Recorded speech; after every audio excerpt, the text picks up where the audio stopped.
du Sud, au cœur du Far West.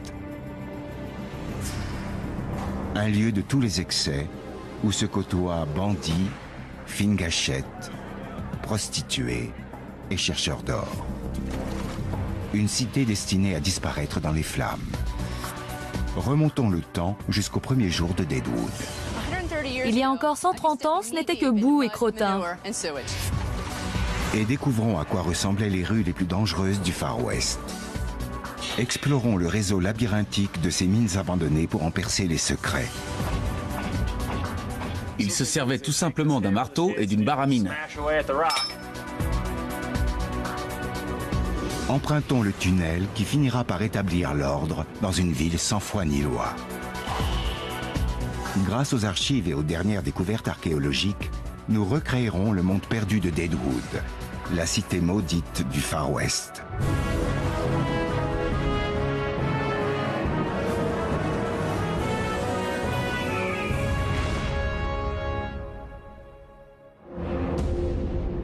Les Black Hills, dans le Dakota du Sud, s'élèvent sur les grandes plaines du Midwest.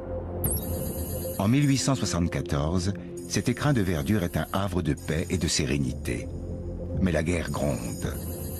En moins de 2 ans, Deadwood va surgir de terre. Et avec elle, la violence et la mort déferleront sur ces collines. Chris Murley et Sherry Monahan vont nous dévoiler un univers façonné par la fièvre de l'or. Chris est ingénieur. Nous explorerons avec lui les mines d'or désaffectées. Je veux comprendre comment il faisait pour extraire puis transporter l'or. Sherry est historienne. Elle veut savoir ce qu'il y avait avant que la ruée vers l'or ne transforme tout sur son passage. C'est difficile d'imaginer qu'en 1874, ce n'était qu'une étendue sauvage. Les premières traces de camps miniers remontent à l'automne 1875. Au printemps 1876, la ville de Deadwood était sortie de terre. Reste à savoir comment tout a commencé. L'actuelle Deadwood n'a rien à voir avec celle des chercheurs d'or. La rivière aurifère a été partiellement recouverte et la cité de légende a été décimée par le feu. Des explorateurs avaient prospecté la région bien avant la ruée de 1874. Sherry commence son enquête au musée local où elle a rendez-vous avec Arlette Hansen, la conservatrice. Y a-t-il des preuves d'une occupation des lieux avant la ruée vers l'or? Quelques-unes, oui. La plus importante est cette tablette, appelée Sunstone, qui nous rapporte l'histoire de 7 hommes venus ici en 1833. C'est bien avant la naissance de Deadwood. Oui. Les pionniers l'ont trouvé dans les années 1870 sur une colline arborée à 16 km d'ici. L'homme qui a gravé cette inscription ne s'en est pas sorti vivant. Ces mots furent en quelque sorte son épitaphe. Que leur est-il arrivé? Nous avons pris tout l'or que nous pouvions porter. Les Indiens ont eu nos chevaux. Je n'ai plus d'armes, plus de vivres. Les Indiens sont à mes trousses. Des hommes ont bravé ces montagnes en quête d'or. Et ils sont en territoire indien. Selon le traité de Fort Laramie, les Black Hills appartiennent aux Lakota, une tribu Sioux. Ce sont des terres sacrées. Les guerriers sont prêts à sacrifier leur vie pour les défendre. Et l'armée américaine s'est engagée à faire respecter ses frontières. Par ailleurs, qui voudrait s'installer dans ces vastes étendues sauvages, aux hivers rudes et aux pentes abruptes? Il est difficile d'y accéder et difficile d'en sortir. Quelques-uns décident toutefois de s'y aventurer pour revenir avec des promesses d'or. Vous avez là une très belle collection de cartes. À quoi ressemblait la région avant la ruée vers l'or? Il n'y avait pas grand-chose. Comme le montre cette carte, la rivière Missouri délimitait la frontière avec l'Amérique. De ce côté, on a un territoire délimité en comté avec des villes, alors que de ce côté, il n'y a que des montagnes et des cours d'eau. Les États-Unis commencent à 320 km à l'est des montagnes où s'étendent les Grandes Plaines. C'était un territoire indien. Exact. Deadwood est au beau milieu de ce territoire. L'armée défendait les frontières, mais cela n'a visiblement pas suffi à arrêter la vague de migrants. Comment l'expliquez-vous?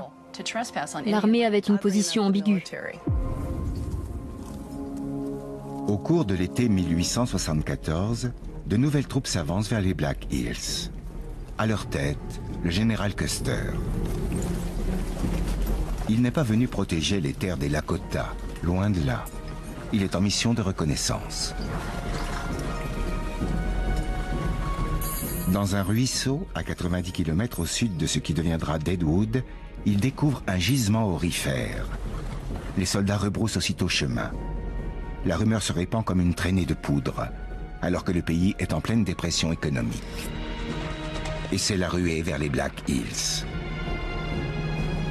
En moins d'un an, 4000 chercheurs d'or répondent à l'appel de l'or. Qu'importe s'ils profanent les terres sacrées des Lakota.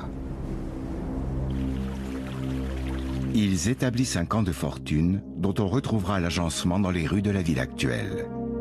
La végétation alentour, faite d'arbres morts et de buissons secs, donnera son nom à la vallée, Deadwood.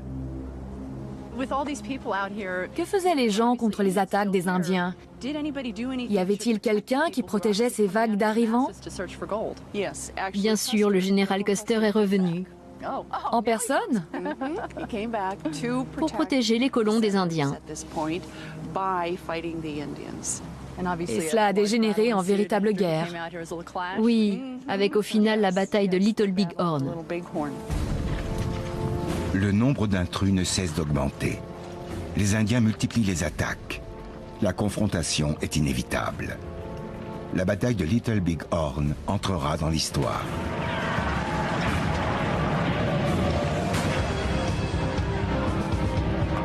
Le 25 juin 1876, les troupes du général Custer affrontent des guerriers indiens supérieurs en nombre, mieux entraînés et mieux armés.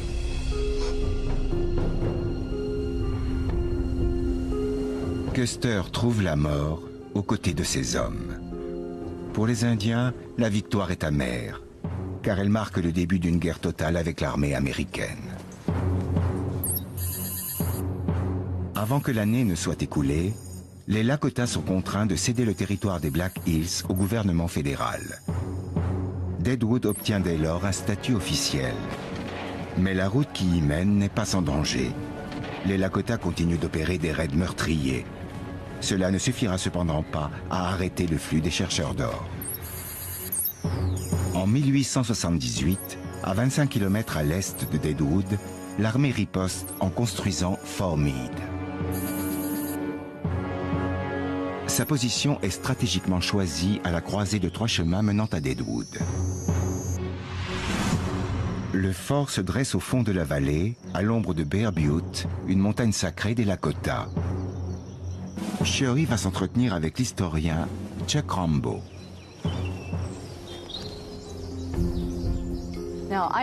Je me remets dans le contexte de l'époque. Je suis un chercheur d'or qui entre en territoire indien. Je sais qu'il y a un fort, mais est-ce que cela suffit à me rassurer sur la sécurité des chemins? On ne risquait rien si on faisait partie d'un groupe suffisamment important. Sachez toutefois qu'on progressait lentement, car la plupart des gens étaient à pied. La nuit, il fallait établir un camp, ramasser du bois pour faire un feu, s'éloigner de la caravane pour chasser de quoi manger. Et là, tout pouvait arriver. Et si on se faisait attaquer, à quoi fallait-il s'attendre? Les Indiens scalpaient leurs ennemis. C'était une technique toute simple, qui consiste à tirer les cheveux en arrière et à tailler dans le cuir chevelu. C'était une prise de guerre, un trophée. Les Lakota sèment la terreur, mais rien ne saurait faire reculer des hommes mus par la fièvre de l'or. La présence de l'armée à Fort Meade ne fait qu'encourager les nouveaux colons. Chris Murley aimerait savoir à quoi ressemblait le fort.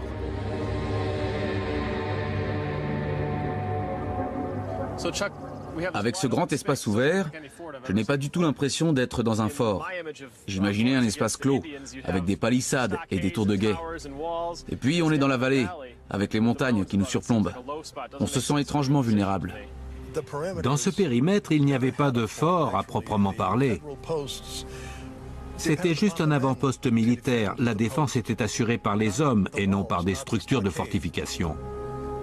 23 officiers et 750 soldats peuvent stationner ici. Les Lakota ont affaire à forte partie. Il n'y a pas de mur d'enceinte, mais l'agencement des lieux est pensé avec une stratégie toute militaire. C'est le plan d'origine, celui de 1879 ? Oui, c'est bien le plan d'origine du bâtiment à côté duquel nous nous tenons. Il servait d'entrepôt. Sa construction a commencé fin 1878 et s'est achevée en 1879. C'est le seul bâtiment d'origine ? Oui, c'est le seul bâtiment d'origine, sur tout le périmètre. Toutes les structures ont été démantelées. Mais ce bâtiment va permettre à Chris de se faire une idée de l'ensemble.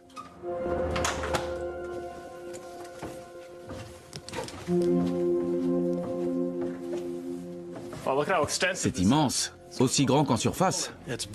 On y entreposait les réserves alimentaires. Les murs sont en briques. Je croyais que les forts étaient entièrement bâtis en bois. C'était construit pour durer. Ils avaient donc l'intention de rester ? Bien sûr, c'était un poste militaire permanent. Le fort, tel qu'il se dressait au XIXe siècle, n'existe plus. Mais nous pouvons en faire une modélisation précise. Les quartiers des officiers s'alignaient d'un côté du terrain de rassemblement central, lequel faisait l'équivalent de 28 terrains de football. En face, il y avait les étables, les entrepôts et le cantonnement des soldats. Promesse d'or pour les uns, terre sacrée pour les autres, les Black Hills suscitent toutes les convoitises. Les pionniers qui s'y aventurent le font à leur risque et péril. Mais les mines qu'ils creuseront leur réserveront des dangers plus grands encore. Les premiers pionniers n'ont à disposition qu'une bâtée. Pourtant, certains feront fortune. En 1876, les plus chanceux récolteront ainsi 1,5 million de dollars d'or, soit l'équivalent de 36,5 millions d'euros actuels. Mais tous n'ont pas cette aubaine, loin de là. La bâtée ne suffit pas.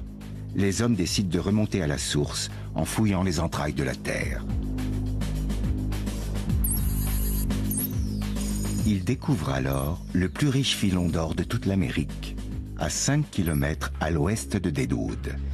Au cours des 124 années qui suivront, les mineurs vont extraire plus d'1 million de tonnes d'or, l'équivalent de 19 milliards d'euros actuels. David Wolf va nous en apprendre plus sur les mines de Homestake. À quoi avons-nous affaire ? Nous avons sous les yeux l'exploitation minière à ciel ouvert de Homestake. C'est ici que tout a commencé. Le trou s'est agrandi au fil des ans pour atteindre ses proportions gigantesques. C'est à couper le souffle. Ils ont anéanti une montagne entière. On peut encore voir les contours dans le paysage. Au début, les mineurs ne creusent qu'en surface, créant une tranchée d'environ 1,5 km. Voici ce qu'ils recherchent. La roche noire est mélangée à du quartz. Le quartz remonte à la surface de la Terre en transportant l'or en son sein. On le voit bien là. L'appât du gain pousse les hommes à creuser tout un réseau de tunnels souterrains et de puits. La roche fragilisée finit par céder et les galeries s'effondrent sur elles-mêmes. C'est l'exploitation minière des années 1980 qui intensifiera l'excavation, laissant ce cratère de 380 mètres de diamètre. On voit des trous tout du long, comme dans du gruyère. Qu'est-ce que c'est ? Ce sont les tunnels creusés dans les années 1880. Les tout premiers tunnels, donc. Il y en a vraiment beaucoup. Ces galeries sont tout ce qui reste des premières mines. David et Chris vont explorer l'une d'elles à 45 mètres sous terre. Bienvenue dans la mine d'or de Homestake. Impressionnant. Nous allons nous enfoncer dans le flanc de la montagne. Jusqu'à quelle profondeur descendait-il? Les galeries les plus profondes vont jusqu'à 2400 mètres. Tant que ça? L'exploitation de Homestake est destinée à devenir la mine la plus profonde de tous les États-Unis. Mais dans les premiers temps, les hommes se contentent de creuser près de la surface et de déblayer les gravats dans des berlines tirées par des chevaux. Comme vous le constatez, c'est en pente pour faciliter le roulage. Les berlines pleines descendent vers la sortie et remontent à vide. C'est ingénieux. Prêt. La pente offre un autre avantage. Il y a des infiltrations d'eau. Le sol est détrempé. Que faisait-il pour y remédier? C'est un problème récurrent dans les mines.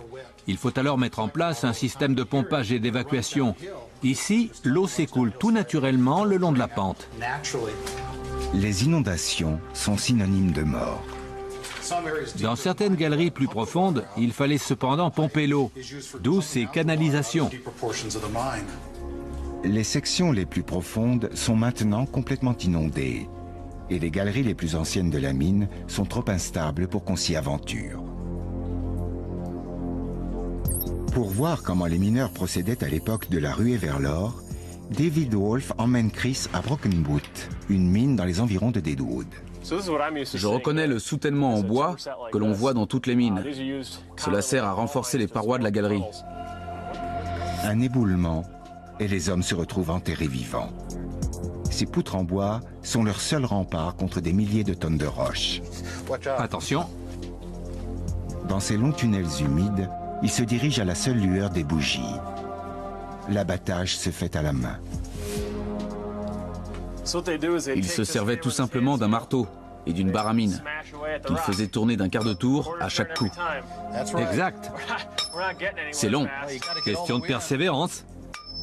Il ne faut pas moins de 4 heures pour creuser un trou de 60 cm. Pour aller plus vite, ils travaillaient souvent à deux. À ce moment-là, il y en avait un qui tenait la barre à mine et l'autre qui maniait le marteau. Il fallait bien choisir son coéquipier. Un ami de préférence. Bien sûr. Une fois la dynamite plantée dans le trou, il s'éloigne et allume la mèche. Nombreux sont ceux qui y perdent la vie.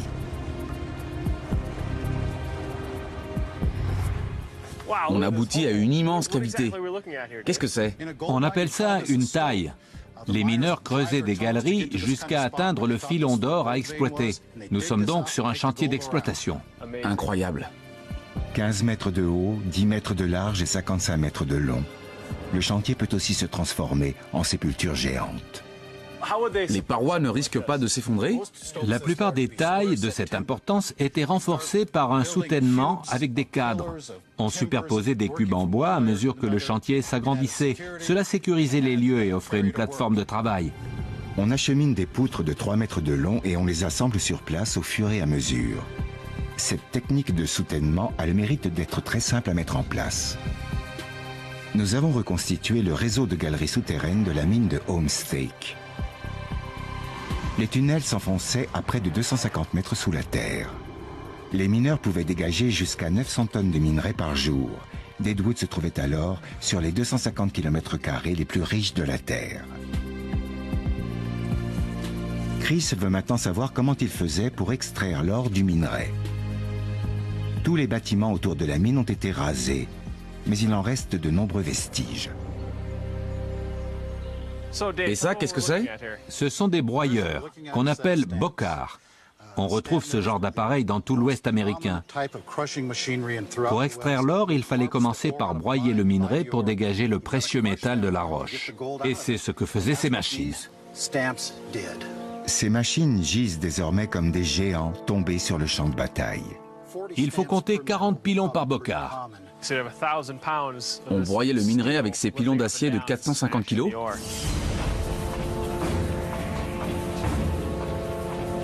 Les bocards fonctionnent à la vapeur. Une courroie actionne un axe en rotation sur lequel sont fixés les pilons.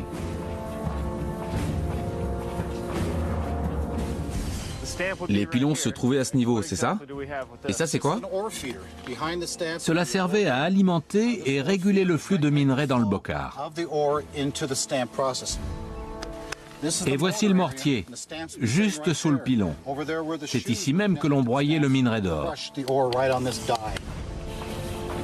Le minerai déversé par flux régulier est pulvérisé. Ces géants d'acier de 18 tonnes tournent nuit et jour. Il ne faut pas moins de 4 tonnes de minerai pour extraire 30 grammes d'or. Le martèlement sourd de ces machines résonne dans toutes les montagnes alentours. Deadwood vivait au rythme de ce grondement continu. Avec plus d'1 millier de ces engins, le bruit devait être assourdissant. C'était l'appel de la prospérité, de l'argent, du travail. Mais l'argent durement gagné est aussitôt dépensé. Deadwood devient rapidement un lieu de perdition où l'on risque sa fortune et sa vie.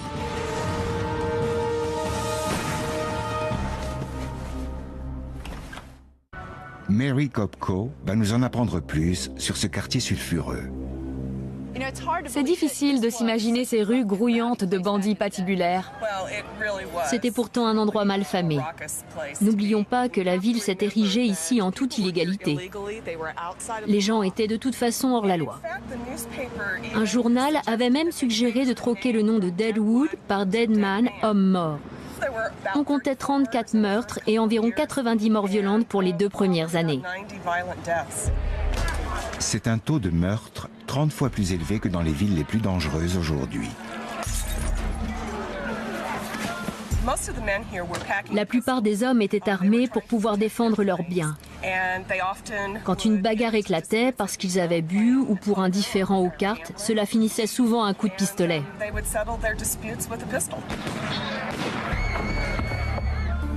L'ambiance dans les saloons est explosive. L'un d'eux sera le théâtre d'un des assassinats les plus marquants de l'histoire de l'Ouest. Wild Bill Hickok est une légende vivante, connue pour être une fine gâchette. Cela ne l'empêchera pourtant pas de se faire abattre. Il joue au poker au saloon Number 10, quand un homme lui tire froidement dans le dos. La mort de Hickok est à la une de tous les journaux du pays. Mais à Deadwood, ce n'est qu'un incident banal. Tous les bars sont concentrés dans ce quartier. Le centre-ville est divisé en 2 parties. La zone commerçante au sud et les Badlands au nord. Derrière cette ligne, vous étiez dans les Badlands. Quelques pas de plus et j'étais dans l'antichambre de la mort. C'était à vos risques et périls. En 1879, un incendie réduit en cendres les bâtiments d'origine, mais en voici une reconstitution fidèle. La rue principale d'une 60aine de mètres est une enfilade de 75 saloons. C'est l'une des rues les plus malfamées des États-Unis. Le Gem Theater est le plus célèbre de ces établissements. Il ne désemplit jamais. Alcool, spectacles de danse, jeux de hasard et prostituées, un cocktail ravageur de vices et de violence. Tel Sodome et Gomorrhe, il sera détruit par le feu et ne sera jamais reconstruit. Jerry Bryant a mené une campagne de fouilles sur le site des Badlands en 2000. Pouvez-vous nous en dire plus sur le Gem?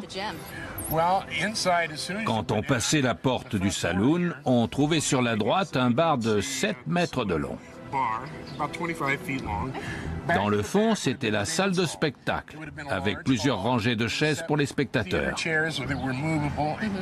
La scène se trouvait tout au fond. On y donnait des pièces de théâtre ou des spectacles de danse. À l'étage, un balcon surplombait l'ensemble et donnait sur des alcôves fermées. C'est là que les filles emmenaient leurs clients. Pour? À votre avis? Ah, je vois. Le Gem fait des plaisirs une véritable industrie. Au bar, l'alcool coule à flot. Les femmes dansent sur scène et monnaient leur charme à l'étage dans les alcôves privées.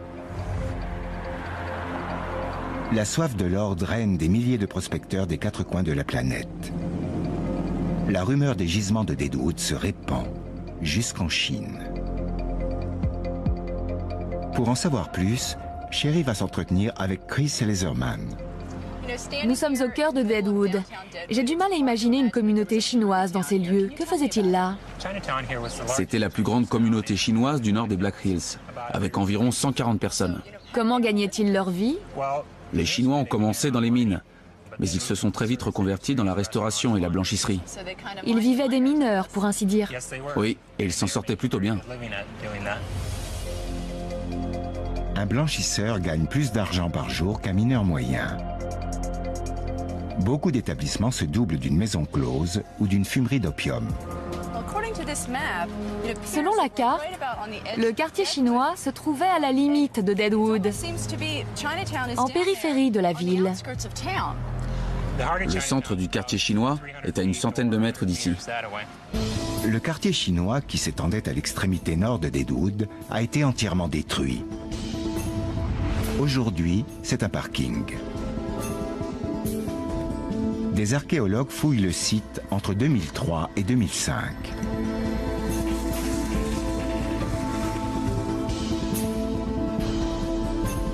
Et, en plein cœur du Far West, ils mettent au jour un temple chinois ainsi que des centaines d'objets.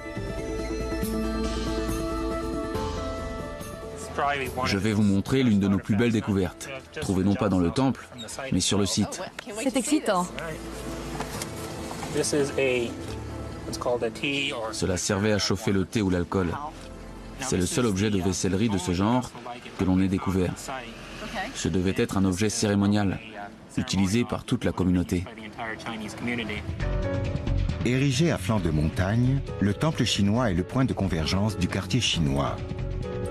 Ces lignes orientales le démarquent de toutes les autres constructions des Black Hills. Les habitants de Deadwood viennent des quatre coins du monde. Prospecteurs d'or et mineurs côtoient les pires malfrats. Des prostituées, des joueurs et des bandits à la gâchette facile. La violence et la dépravation qui règnent dans ces bas-fonds, les Badlands, en font une cité de tous les vices. Mais sa gloire sera de courte durée. En une nuit, un incendie foudroyant la réduira en cendres.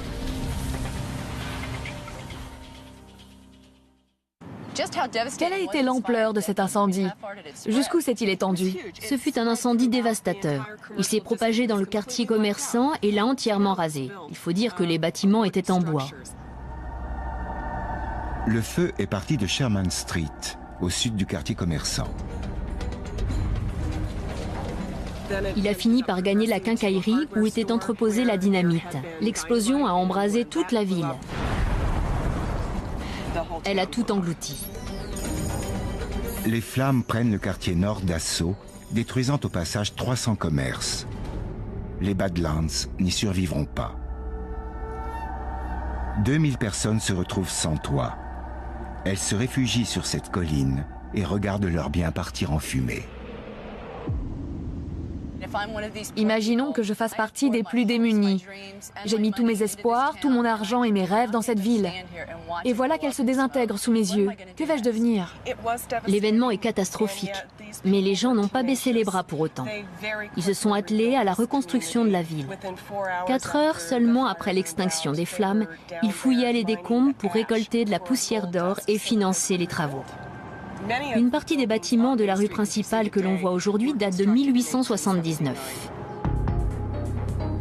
Deadwood avait été édifié à la hâte avec le bois disponible sur les lieux. Là résidait sa vulnérabilité.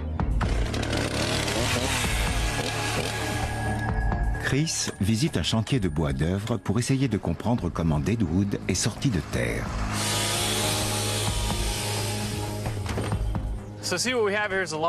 Vous construisez une cabane en rondin avec des outils dernier cri.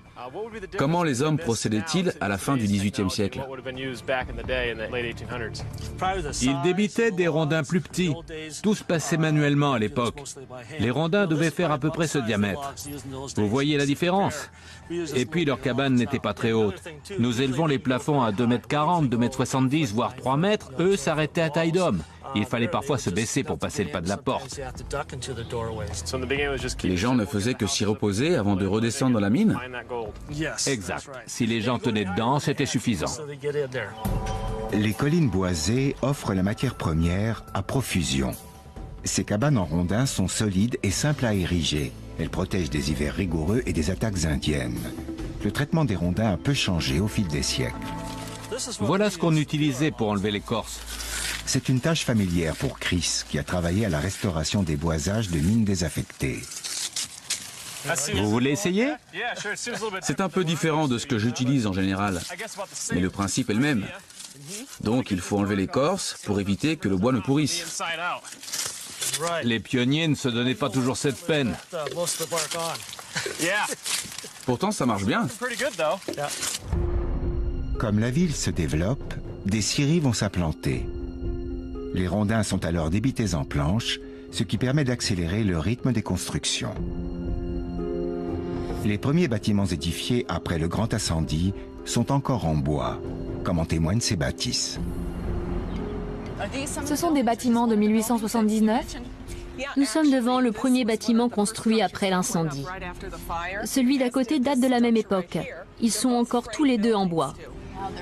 Ils sont magnifiques. Je constate qu'ils sont accolés l'un à l'autre. Vous comprenez mieux comment l'incendie a pu se répandre et gagner la ville comme un feu de paille. Tout était en bois. Ça s'est rapidement embrasé. Il a suffi qu'un bâtiment soit touché pour que tout s'effondre. Absolument. Les bâtiments étaient collés les uns aux autres par manque de place. Entre la rivière et le flanc de la montagne, on comptait 500 bâtisses entassées sur une surface d'environ 6 terrains de football.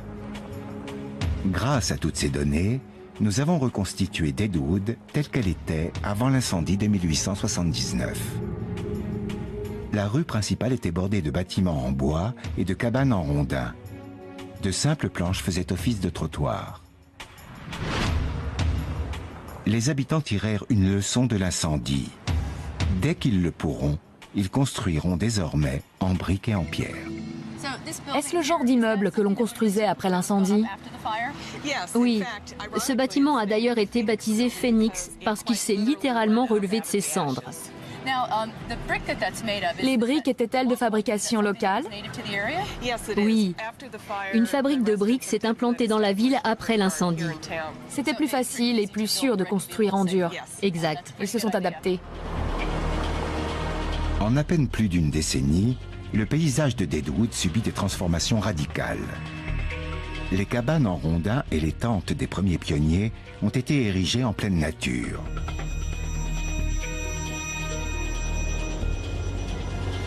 Puis, elles ont vite cédé la place à des bâtiments plus importants en bois. Mais après l'incendie, Deadwood devient une ville de pierre et de briques. La transformation ne s'opère pas qu'en surface. L'âme même de la ville s'en trouve modifiée. Le feu a comme lavé Deadwood de ses vices. Mais c'est le fer qui va l'engager sur la voie de la modernité. Le progrès, l'ordre et la respectabilité avancent au rythme du chemin de fer.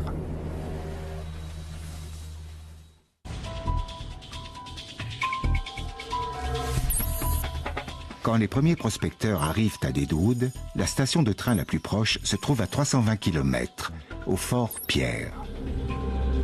Mary Kopko va expliquer à Sherry comment les gens se rendaient à Deadwood avant l'arrivée du chemin de fer. Cela servait au transport des marchandises? Oui. C'était d'ailleurs le seul moyen de se rendre à Deadwood durant l'été 1876.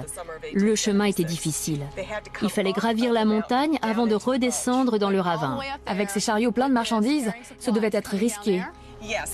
Il fallait faire attention dans la descente de ne pas glisser.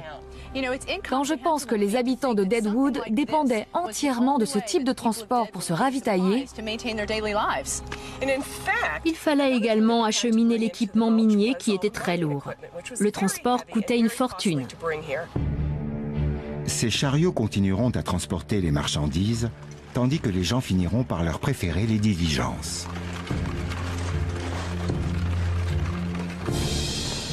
Le voyage n'est pas sans risque. Les attaques d'Indiens sont fréquentes et les bandits de grand chemin sont aux aguets. des gardes armés doivent les escorter.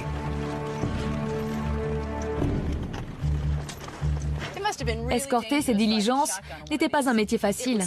Qu'il y ait de l'or ou des passagers à bord, il risquait sa vie. Ils transportaient de l'or dans les diligences? Il fallait bien faire sortir l'or de Deadwood. Entre 1877 et 1890, les diligences convoient 60 millions de dollars en lingots d'or, soit l'équivalent de 1,5 milliard d'euros actuels. L'enjeu est de taille. Les Black Hills représentaient une barrière naturelle très contraignante pour les chercheurs d'or et les propriétaires des mines. Elles se dressent désormais face à l'avancée du chemin de fer. Se frayer un passage jusqu'à Deadwood est une véritable gageure technique. Pour traverser les vallées et les cours d'eau, il faut ériger de gigantesques ponts à tréteaux sur parfois près de 215 mètres de long. Rick Mills, un spécialiste des chemins de fer, va nous expliquer comment les hommes sont venus à bout de ces montagnes. Ils se sont frayés un chemin dans la roche, un travail de titan. Quand on regarde le tracé du chemin de fer sur les cartes, on ne se rend pas compte du travail que cela représente à cause du relief. On retrouve ici le principe de l'excavation minière à ciel ouvert. On voit d'ailleurs les traces de forage.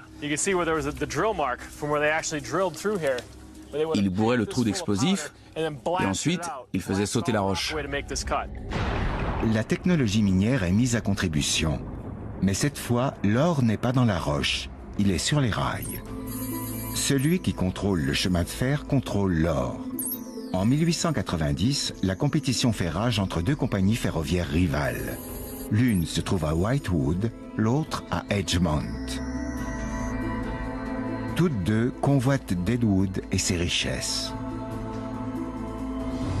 Mais la route du Nord est barrée par une montagne insurmontable. Nous voici devant le dernier tunnel construit par la Northwestern en direction de Deadwood. Le boisage est impressionnant. C'est la même technique que dans les mines, mais à beaucoup plus grande échelle. Le soutènement épouse parfaitement la voûte. Comme les locomotives étaient à vapeur, on voit encore les traces de fumée. Tout du long, oui. Avec Chris et Rick, explorons ce tunnel. C'est très haut. Je n'avais jamais vu un tel boisage dans un tunnel ferroviaire. Les wagons de marchandises faisaient plus de 4 mètres de haut et ils étaient très larges. C'est incroyable comme le site est bien conservé. Regardez ce qu'il y a là. On dirait une traverse. Oui, il semblerait qu'elle ait été équarrie à la main. On voit bien l'entaille pour caler le rail. Et ici, le trou pour le tire-fond. Il date des années 1890. Il a fallu des milliers de traverses comme celle-ci pour jalonner la route entre Whitewood et Deadwood. Chris et Rick poursuivent leur exploration. Et ça, qu'est-ce que c'est? Un coffrage en étain pour limiter les frottements des locomotives sur le plafond. C'est tout rouillé au centre, à cause de la vapeur brûlante qui s'échappait de la cheminée. Oui, et ça continue tout du long. Nous avons maintenant suffisamment d'éléments pour reconstituer le premier tunnel qui relia Deadwood au monde extérieur. D'une longueur de 400 mètres sur 6 mètres de hauteur, il est une prouesse technique qui va assurer la victoire des chemins de fer du Nord. Cela n'aurait pas été possible sans le travail acharné de milliers d'ouvriers. En tout, les deux compagnies ferroviaires ont creusé 5 tunnels, érigé près de 250 ponts à tréteaux et posé plus de 180 km de rails à travers les montagnes. Tout ça en moins d'1 an. Les voies ferrées ont été démantelées, mais elles ont à tout jamais marqué le paysage des Black Hills et donné un nouveau visage à Deadwood. Sherry et Rick vont arpenter la ville à la recherche des traces de cette transformation. J'ai cru comprendre qu'il ne restait pas grand-chose du chemin de fer. Mais qu'avons-nous là? C'est l'une des voies les plus fréquentées qui arrivait à Deadwood. C'est la seule que l'on puisse voir encore de nos jours.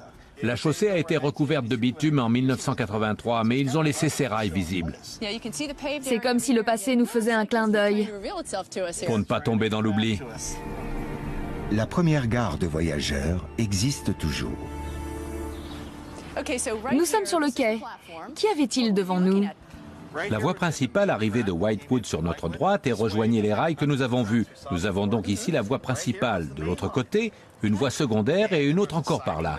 Le tracé de l'autoroute actuelle reprend celui de la voie principale qui rejoignait les mines au-dessus de Deadwood. Le réseau était assez dense et nous sommes en son centre. Et si je me mets là, où suis-je? Sur une voie secondaire, alors que je me tiens sur la voie principale. Derrière vous, il y avait encore d'autres voies. Ça circulait de partout. C'était à qui dépasserait l'autre? En tout cas, ça a changé leur quotidien. Le chemin de fer ouvre une ère nouvelle pour Deadwood. Il injecte du sang neuf et apporte le progrès. La gare devient le nouveau centre névralgique de la ville. Le premier train de Whitewood entre en gare le 29 décembre 1890. Le même jour, les guerres indiennes prennent fin avec le massacre de plus de 150 Amérindiens à Wounded Knee Creek. Le monde qui a vu naître Deadwood n'est plus. En partant sur les traces du passé sulfureux de la ville, nos enquêteurs ont découvert un univers où l'on brûlait la chandelle par les deux bouts. La toute première ville de Deadwood n'a véritablement existé que pendant 4 ans. La ruée vers l'or a transformé un campement de fortune en une cité de tous les excès, où se côtoyaient pionniers, bandits et opportunistes. La ville a été érigée illégalement sur un territoire indien. Elle a été façonnée par des hommes violents, cupides et sans scrupules. Le feu l'a entièrement décimée en 1879. Au final, sa prospérité éclipsera sa réputation de ville sans foi ni loi. Les mines de Deadwood sont une prouesse technique, mais c'est la construction du chemin de fer entrepris dans ces montagnes qui marquera la fin de ce qui a rendu la ville célèbre. Tout ce qui a fait la gloire et la déchéance de cette ville a disparu en l'espace de 130 ans. Grâce à une enquête minutieuse, nous avons pu cependant reconstituer le monde disparu de Deadwood, la ville maudite du Far West.